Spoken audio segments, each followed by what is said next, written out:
Bem, então, boa tarde a todos.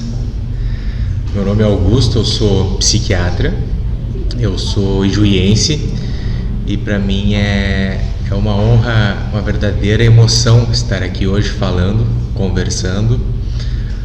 Eu sou muito realizado no meu trabalho porque eu não fico só dentro de um consultório, que é algo que me gera prazer, assim, mas eu gosto muito de conversar, escrever, debater, ouvir, perguntar e poder eventualmente responder algumas perguntas, né? Então, falar um pouco da minha história, assim, eu saí para estudar em Santa Maria, fiz a minha graduação lá na Universidade Federal de Santa Maria e após isso eu fiz minha residência médica no Hospital de Clínicas de Porto Alegre e agora estou voltando aqui para minha cidade natal. Bem, antes de tudo, assim, eu gostaria de fazer um agradecimento a todo mundo que está nessa luta, que está empenhado, que está há alguns meses já exausto e cansado, mas segue na linha de frente, né? Eu tiro o chapéu para essas pessoas, assim, por isso que eu me sinto bem em estudar o tema, em poder ajudar da maneira que for, seja aqui, seja atendendo colegas que estão mais na linha de frente do que eu, ou podendo debater sobre o tema em qualquer outra circunstância, né? A ciência vem fazendo a sua parte no Covid, na área infectológica do vírus, né, do coronavírus, mas também, assim, eu garanto, assim, que a ciência vem fazendo sua parte de maneira muito intensa na área da psiquiatria também, né? E eu estava montando uma fala, um espaço para o debate, assim, sobre esse contexto pandêmico e a saúde mental, e as pessoas vinham até mim e diziam: Augusto, poderia montar alguma coisa assim para falar, porque as pessoas estão com medo. E vinha outra pessoa e perguntava: tu poderia montar, as pessoas estão com medo, faz uma fala porque as pessoas estão com medo, as pessoas estão com medo. E eu parei para pensar assim: o que aconteceria se nós não tivéssemos medo diante disso tudo? O que nós seríamos, o que significaria se não nos despertasse medo diante desse contexto todo pandêmico?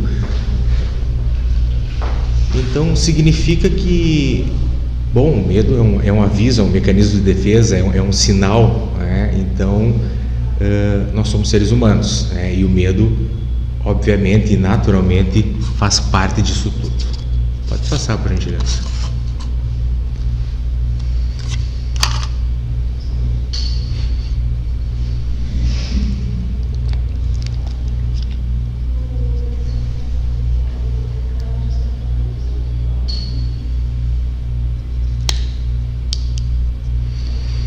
Bem, o que é o medo, assim, nesse contexto todo? São diversos medos, digamos assim, né? O medo de ser contaminado, o medo da segurança pessoal e da segurança daqueles que nós atendemos, o medo de chegar em casa e poder contaminar algum familiar, né, com quem nós convivemos, algum contactante, né? E quais são os sintomas, quais são as consequências, assim, que podem ser pioradas diante disso tudo? Sintomas de ansiedade, de depressão, sintomas, assim, alterações do sono, né? Ou mesmo aumento de uso de substâncias, uso de álcool ou outras drogas, ou sintomas relacionados à vivência de um trauma psíquico dentro desse contexto, né? Temos a insegurança quanto à falta, à escassez de equipamentos de proteção individual, questões relacionadas ao distanciamento físico, né? A sobrecarga de trabalho. Muita gente diz assim: eu estou trabalhando minhas 40 horas no posto, mas eu chego em casa e tenho que responder celular a noite inteira, eu tenho que estar inteiramente à disposição para me ligarem. Então, isso transborda muito mais do que as 40 horas oficiais, digamos assim, né? E além disso, isso ficou bem evidenciado em março, além de todo esse contexto que gera vários medos, a questão também da impotência, no sentido de, não interessa se tu é o melhor profissional do mundo, o melhor enfermeiro, fisioterapeuta, médico, enfim, o melhor assistente do mundo, às vezes vai faltar um tubo, vai faltar um leito de UTI, vai faltar algum material, vai faltar alguma coisa que está fora do nosso controle, simples e puramente. Pode passar, por favor.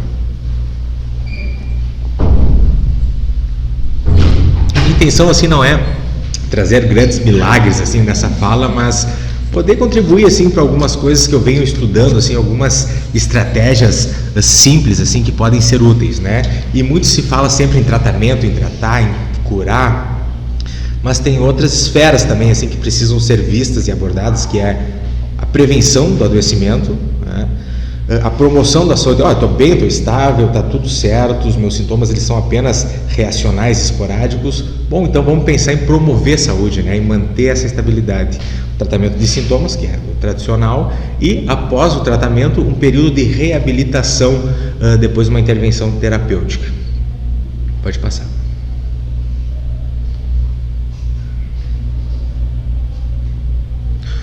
E eu elenquei algumas técnicas, eu poderia ter usado assim uns 5, 6 slides para poder citar todas as técnicas que estão sendo estudadas nesse contexto de uma pandemia, né? Mas eu fiz um resumo, mas é só para ilustrar, só para poder deixar claro o quanto há coisas novas sendo estudado, o quanto há estratégias e armas que a gente pode lançar mão para, enfim, para poder combater os sintomas, para poder ajudar a nossa saúde mental como um todo, né? A psicoeducação, que é a orientação, estratégias cognitivo-comportamentais e interpessoais da terapia interpessoal, estratégias baseadas em mindfulness, que o principal exemplo é a meditação, estratégias de higiene do sono, que são muito simples, e estratégias psicofarmacológicas quando há indicação responsável para isso.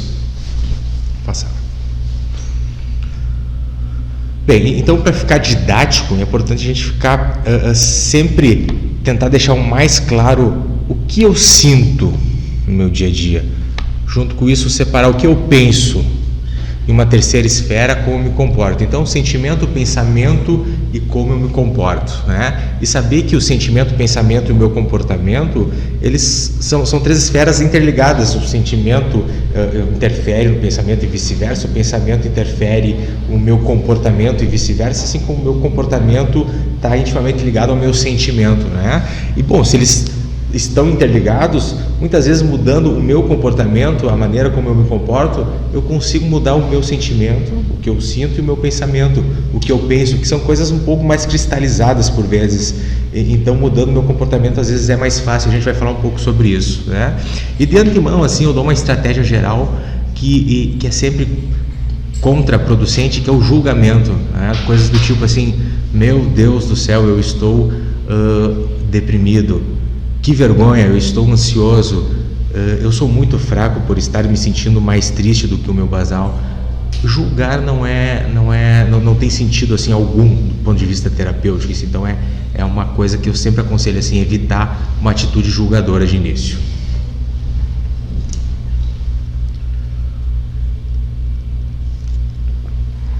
Bem, dentre as estratégias, eu decidi começar com essa assim porque eu acho interessante assim, a técnica da aceitação e compromisso. É uma descrição de psicoterapia bastante complexa, assim, não é muito fácil de entender, mas a ideia geral ela é muito interessante, ela é mais simples e interessante, né? Aceitar um fato, aceitar esse contexto não significa baixar a cabeça, não significa achar bom, não significa eu vou me conformar com isso que está acontecendo, mas é buscar ser gentil e receptível, buscar não ter uma atitude julgadora, buscar justamente ser gentil na aceitação desse contexto, né? E evitar aquele julgamento, aquele juízo de valor. E junto a isso, o comprometimento, né? E comprometer-se não é comprometer-se com o resultado, do tipo, preciso melhorar, eu vou ficar bem, porque isso pode ser ansiogênico, pode ser soar em tom de cobrança, digamos assim, mas sim se comprometer com as ações, né? Então, de maneira gentil e acolhedora, eu busco aceitar o contexto e busco me comprometer com a ação, praticar uma maneira de mudar para depois eu atingir o meu resultado.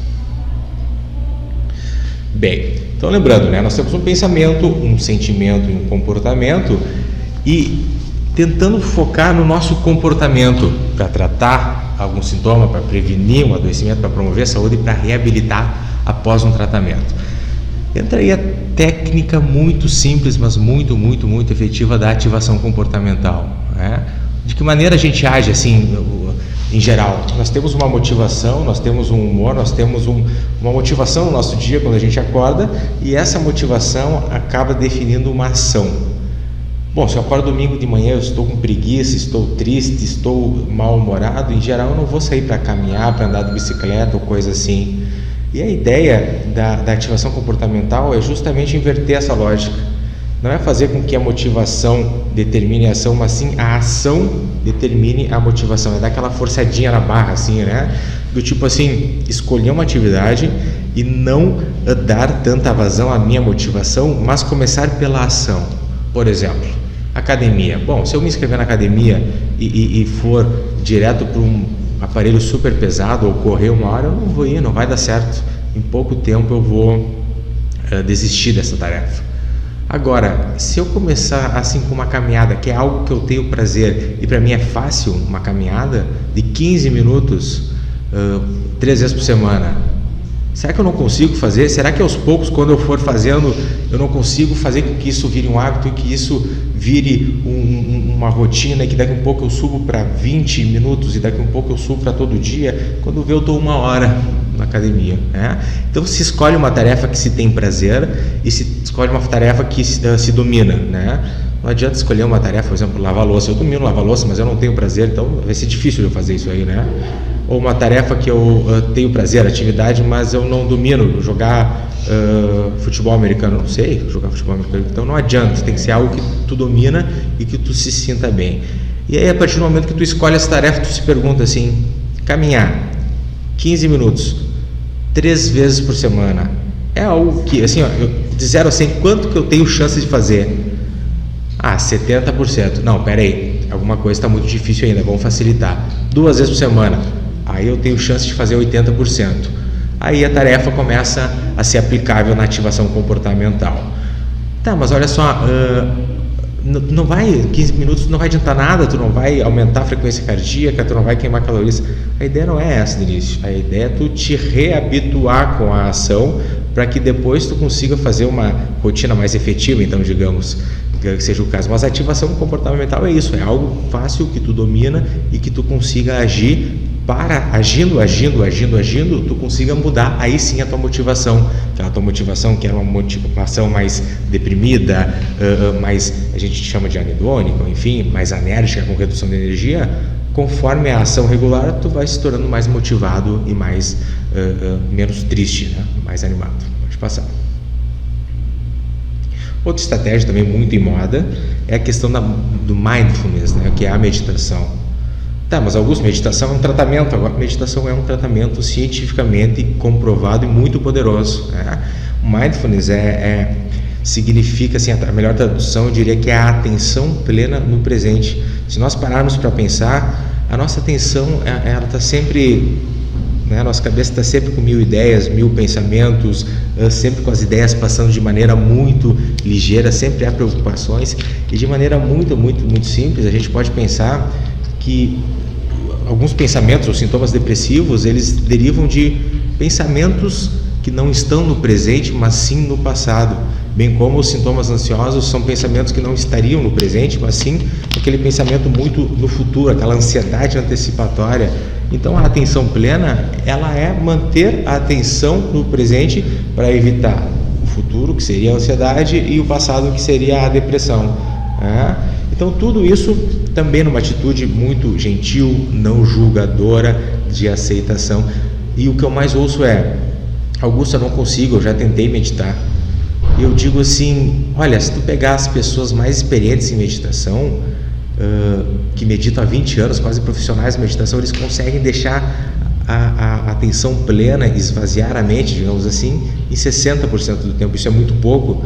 Então, se naquele tempo que tu está disposto a meditar, tu conseguir deixar a atenção plena em 1 minuto, em 1% do tempo, tu vai estar fazendo um grande feito, assim, né? Vai ser um feito histórico, vai ser um excelente começo.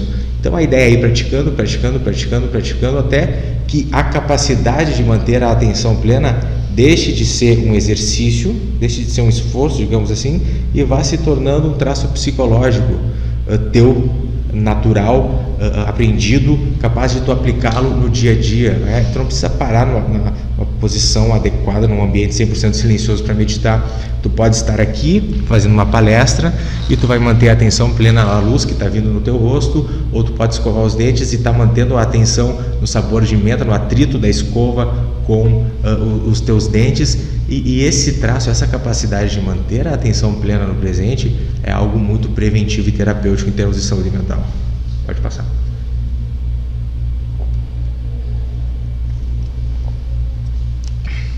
Respirar, todos respiramos por definição, digamos assim. Mas em geral todos nós respiramos de maneira pouco efetiva, né? A gente não sabe qual é a quantidade de oxigênio necessária para o cérebro para não ter uma hipoventilação ou uma hiperventilação. Então a respiração diafragmática, que a gente chama popularmente de respirar com a barriga, é uma estratégia assim que mais ou menos se deduz que a quantidade de oxigênio que vai para o cérebro é a quantidade adequada, né? Tu nem hipoventila nem hiperventila. Seria a regra do quadrado ou dos 3 segundos, em que tu vai com a barriga, né? Respirar com a barriga significa movimentar o teu diafragma para baixo e poder expandir um pouco as costelas para que tu consiga usar da melhor maneira os teus pulmões. Então, como se tu fosse inspirar por 3 segundos, uma pausa por 3 segundos, solta por 3 segundos, pausa por 3 segundos, de novo, inspira, pausa, expira, pausa. Simples, né? Muito simples, muito efetivo, né? A gente usa isso só naqueles momentos em que estamos muito irritados, muito sobrecarregados, muito estressados, muito ansiosos? Não, qualquer momento. Eu costumo dizer assim, ó, que nesses momentos tu pode usar sem dúvidas é uma estratégia de relacionamento, de relaxamento muito valiosa, mas aquele momento que tu também está assim bem estável em casa, tranquilo, tu pode usar para treinar a técnica, para tu manter, para tu promover a saúde, para tu prevenir adoecimento, né? Então, simples e muito valioso. Relaxamento muscular também, as situações de tensão, situações de exacerbação de ansiedade são quase, diria, sinônimos assim de tensão muscular generalizada, né? Então o que tu faz no relaxamento muscular? Tu promove uma tensão muscular e promove um relaxamento abrupto para tu simular aquela tensão, e para tu simular aquela sensação de alívio, né? Tu começa contraindo a panturrilha, contrai a coxa, contrai a região do quadril, a barriga, os braços, a cabeça, deixa o corpo todo contraído, forte, solta ele abruptamente. Mais uma vez, vai relaxando todas as partes do corpo, as coxas, o quadril, a barriga, o tórax, os membros, pescoço, força, relaxa. Então, esse alívio rápido da tensão muscular que acontece nos momentos de alteração do humor, de irritabilidade, de estresse, sobrecarga e ansiedade, ele também é muito terapêutico. 3 minutos, algumas vezes por dia. Ah, mas eu quero fazer 20 minutos. Pode? Claro que pode, mas não precisa ser tanto. É muito fácil de fazer e muito valioso. Pode passar, por favor.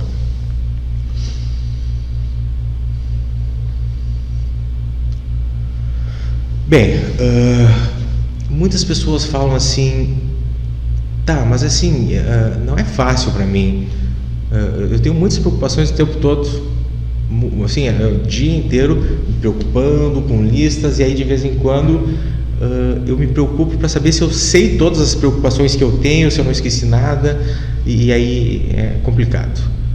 Eu sei que não é fácil, é difícil, mas a gente está buscando estratégias, né, justamente para tentar aliviar e combater isso aí.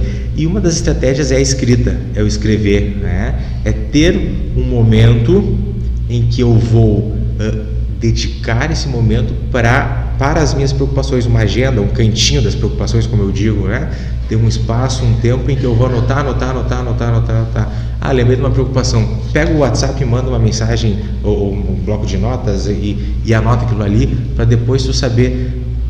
Pelo menos tu vai ter o mesmo número de preocupações, mas elas vão estar ali.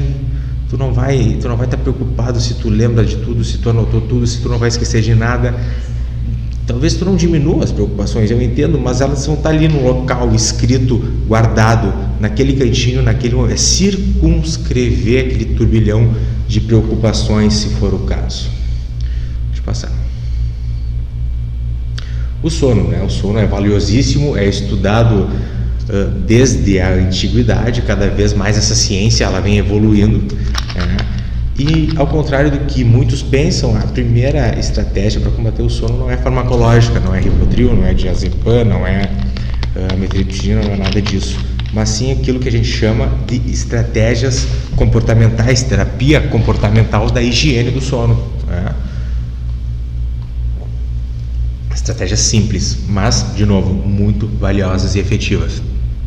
Cuidar do ambiente do sono, pouca luz, pouco barulho, evitar estimulantes o dia inteiro, mas especialmente à noite, evitar tomar...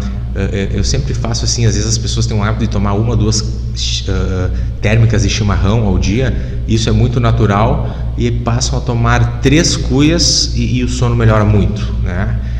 Ou mesmo, eu tomo um chimarrãozinho ali às 7h30, 8 horas da noite, com a minha companheira, com o meu companheiro, com os meus filhos, mas é super saudável assim. Não, mas de repente depois das 6 tu não toma mais para fazer esse teste, para ver se isso aí não vai ser produtivo. Exercício físico é fundamental para o sono, mas exercício físico extenuante 1 hora, 2 horas antes de dormir atrapalha, tá? Mesma coisa a questão da alimentação. Uma alimentação regular e saudável é fundamental para o ciclo sono-vigília, mas refeições copiosas, fartas, logo antes de dormir também é prejudicial. Usar a cama somente para o horário de sono e para se ter relação sexual, não ficar deitado o dia inteiro na cama pode ajudar, né? Organizar os horários, buscar acordar sempre mais ou menos no mesmo horário, evitar aquelas sonecas excessivas ao longo do dia, né? Tentar estratégias cognitivos comportamentais de evitar levar os pensamentos negativos ao dormir, ou mesmo uma estratégia de meditação ou orações para quem acredita próximo ao dormir. Uso de álcool é um dos grandes mitos, assim, né? As pessoas falam, eu tomo um álcool porque eu durmo melhor, eu apago. O álcool ele até é sedativo, mas a gente sabe que ele tem consequências assim muito que não trazem benefício nenhum. Ele desorganiza totalmente a arquitetura do sono, né? Então, apesar de tu apagar, tu vai acabar tendo um sono de péssima qualidade, não reparador. E uma das coisas que eu mais ouço é: eu tenho trabalhado, eu trabalho 40 horas aqui, 20 horas ali, aí eu chego em casa, eu tenho que ficar alerta no WhatsApp, eu tenho que responder mensagens, eu tenho que ligar, eu tenho que receber ligações, eu tenho que estar disponível. E eu paro pura e simplesmente pergunto: tá, e o tempo para ti? Mas eu não tenho tempo para mim, eu não consigo, eu não tô conseguindo ajeitar, já tentei uma academia, não. Tá, tudo bem, eu estou entendendo que tu não tem 2 horas, 3 horas para ti por dia, né, como tu gostaria e tal, mas 20 minutos, 15 minutos, meia hora, né, meio capítulo de um seriado, um capítulo de começo, né, e é preciso ter um tempo para ti. Isso aí é impensável trabalhar, dormir. É necessário ter um tempo para ti, nem que seja um tempo de alguns minutos, né? Ter uma rede de apoio. O distanciamento ele é físico, né? O tão necessário e responsável distanciamento é físico, mas fazer uso de redes sociais para fazer chamadas de vídeos com familiares e amigos, ter um tempo de descanso, né? Atividades de lazer, mesma história da atividade física. Eu adoro atividade física, mas eu não consigo mais fazer nessa época. Então, de repente, tu substitui 1 hora de academia por 15, 20 minutos de caminhada, né?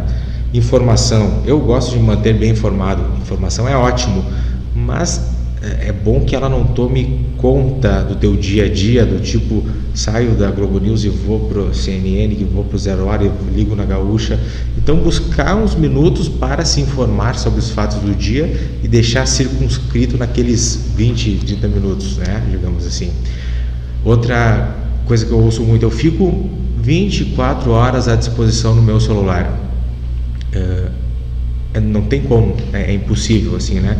Eu entendo que muitas vezes as pessoas têm que estar disponível para alguma urgência ou emergência, mas aí de repente combina com os teus colegas que meia hora ou uma hora tu não vai olhar o celular, tu não vai olhar o WhatsApp, tu te desliga, tu vai ver uma série, vai fazer alguma atividade de lazer, e se for urgente, tu precisa se manter à disposição, bom, que te liguem, assim, né? Que bom se te ligarem, é porque faça um combinado, tente fazer um combinado com os seus colegas, assim, para se desligar um pouco, que é necessário.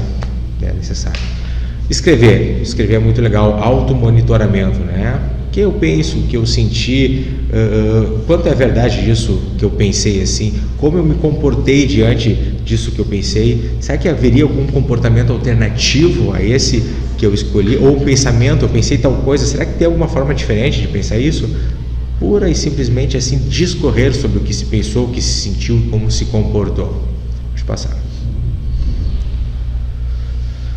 Bom, outra coisa que se ouve muito, assim, eu tenho uma lista interminável de problemas. Bom, então tem uma técnica chamada de técnica de resolução de problemas para essa lista. Não? A gente vai conseguir resolver todos os problemas? Não vai conseguir. Então vamos pensar assim, ó, eu vou fazer uma lista, uma tempestade daqueles problemas assim que eu tenho, né? Quais são os mais urgentes? Qual é o mais urgente? Qual é o que desperta mais emoções negativas?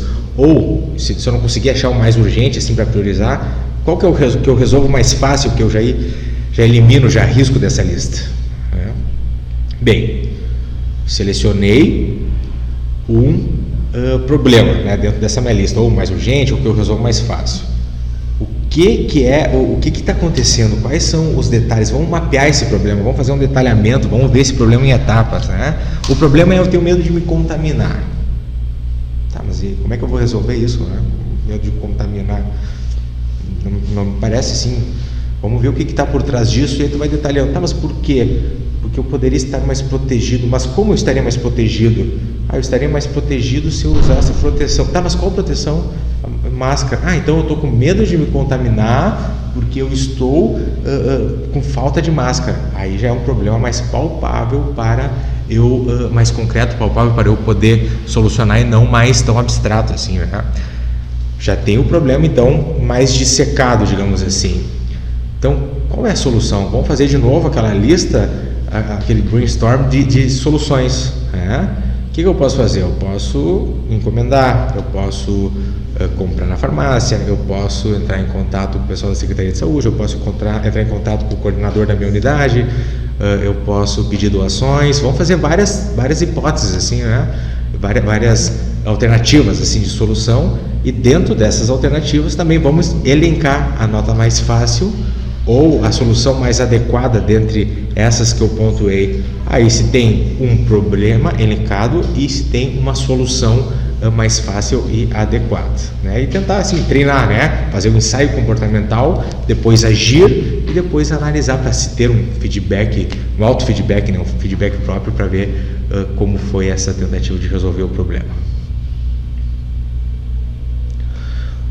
Outra terapia também muito bem evidenciada e aplicável ao contexto pandêmico é a terapia interpessoal, né?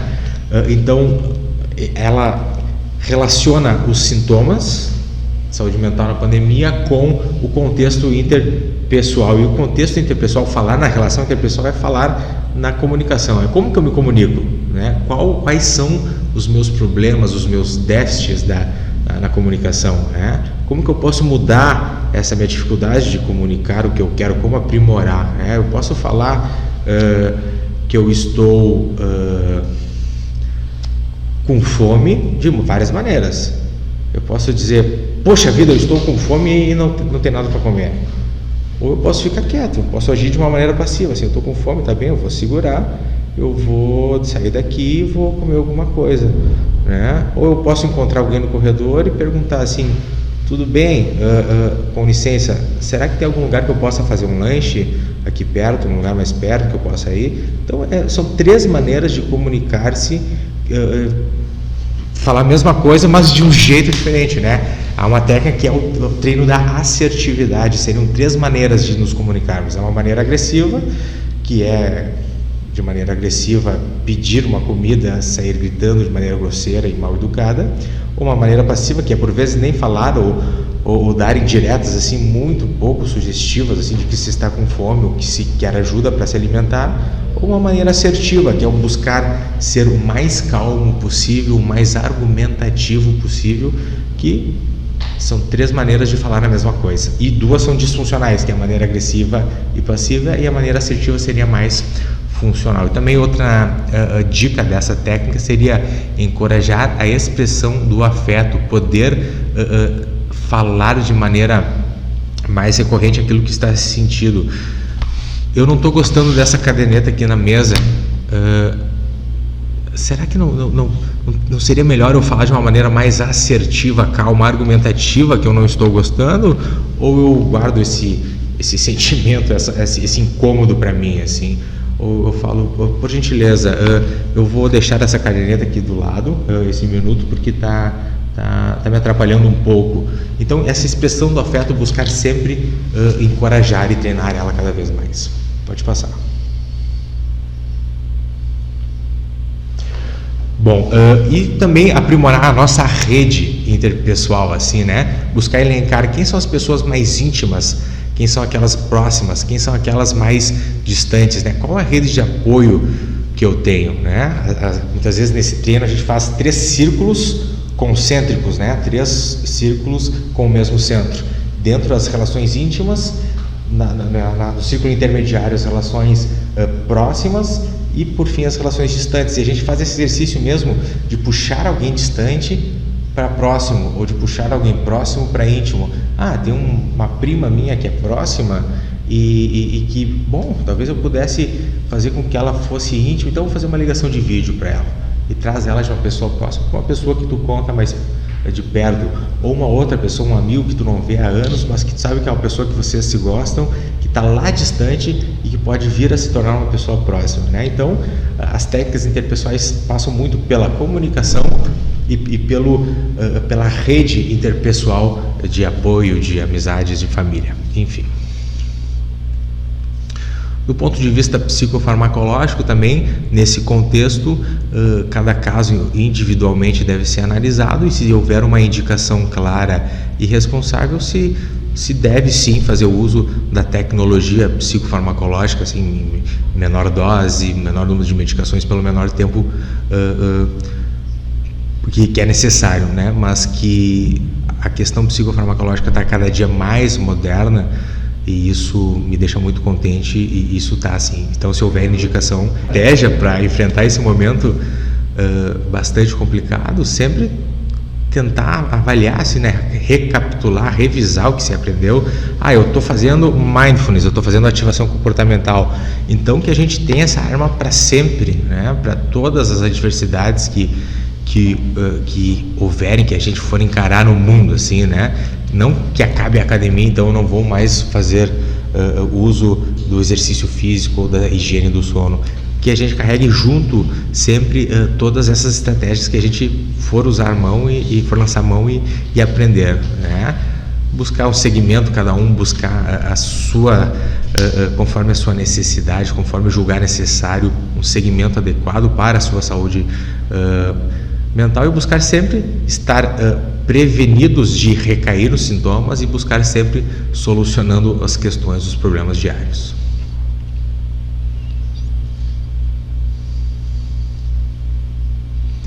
Acho que era isso aí, então vou encerrando minha fala e mais uma vez agradecendo o convite, muito, muito feliz mesmo, e um abraço apertado a todo mundo aí que pôde ouvir aí. Também o meu agradecimento por todo o esforço aí nessa luta. Podem contar comigo.